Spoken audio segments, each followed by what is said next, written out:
European গতি, English লিগের উচ্চতা আর মরক্কোর ছোঁয়ায় তৈরি হচ্ছে নতুন এক বাংলাদেশ।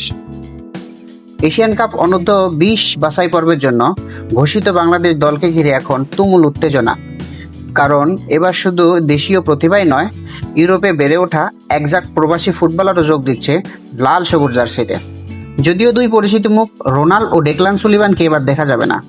বাফুফে জানিয়েছে একাডেমি পরীক্ষার কারণে তারা এই টুর্নামেন্টে খেলতে পারছে না। তবে পরীক্ষা শেষ হলে মূল দলে তাদের যোগ দেওয়ার সম্ভাবনা রয়েছে।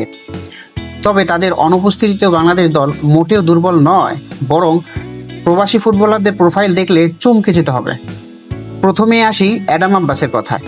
ম্যানচেস্টার ইউনাইটেডের বয়সভিত্তিক দলে খেলা এই উইঙ্গারের গতি, ড্রিবলিং এবং দূরপাল্লার শট তাকে বিশেষ করে তুলেছে। অনেকেই তার খেলার এই ধরনে ইংলিশ তারকা মাইকেল আলিসের ছোঁয়া খুঁজে পান। ইনজুরির ধাক্কা সামলে তিনি এখন বাংলাদেশের হয়ে নিজেকে প্রমাণ করতে একদম প্রস্তুত। ডিফেন্সেও এসেছে বড় পরিবর্তন। দলে রয়েছে 6 ফুট 4 ইঞ্চির উচ্চতার সেন্টার ব্যাক ইউসুফ জিদান। তাকে বাংলাদেশ ফুটবলের ইতিহাসে অন্যতম লম্বা খেলোয়াড় হিসেবে ধরা হচ্ছে। আকাশে বল দখল, সেট পিস এবং ডিফেন্সিভ উপস্থিতিতে তিনি প্রতিপক্ষের জন্য বড় হুমকি হয়ে উঠতে পারেন। গোলের দায়িত্ব আছেন 6 ফুট উচ্চতার স্ট্রাইকার মাহি খান।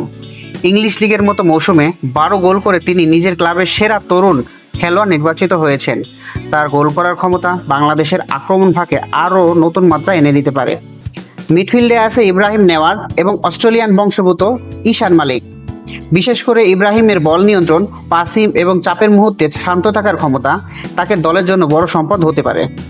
তবে মাঠের বাইরে খেলোয়াড়দের সবচেয়ে বড় চমক ডাগআউটে। প্রধান কোচ হিসেবে দায়িত্ব নিয়েছেন জেরার্ড জোন্স, যিনি মরক্কো জাতীয় দলের চিফ ইনস্ট্রাক্টর হিসেবে কাজ করেছেন এবং ইউরোপ ও এশিয়ার বিভিন্ন ক্লাবে কোচিং করার অভিজ্ঞতাও রয়েছে।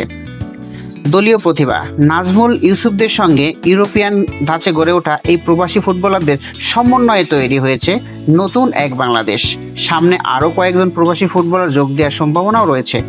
এখন প্রশ্ন একটাই, ইউরোপিয়ান ছোঁয়ায় তৈরি এই নতুন বাংলাদেশ কি পারবে এশিয়ান কাপ অনূর্ধ্ব-20 বাছাই পর্বের ইতিহাস গড়তে? উত্তর মিলবে মাঠেই।